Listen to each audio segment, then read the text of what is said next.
Hi everyone, the Simple Dad here. In this video, I'll show you the AI-powered directions to a location on your Samsung Galaxy device running One UI 8. So One UI 8 introduces AI Select navigation. So when you highlight or select a location in text or a photo, an AI option pops up, letting you get instant direction in maps without copying and pasting. So here is an example. We'll go ahead and open up the Google Chrome.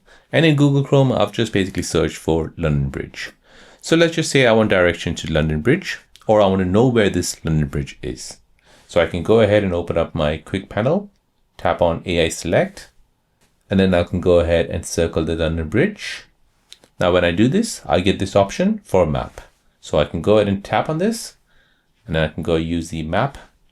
And from here, I can go ahead and navigate to the London Bridge. So this saves time and effort, so no more jumping between apps. It's a smart shortcut that feels truly next gen. So there you go, guys. That is the AI-powered directions to a location on your Samsung Galaxy device running One UI 8.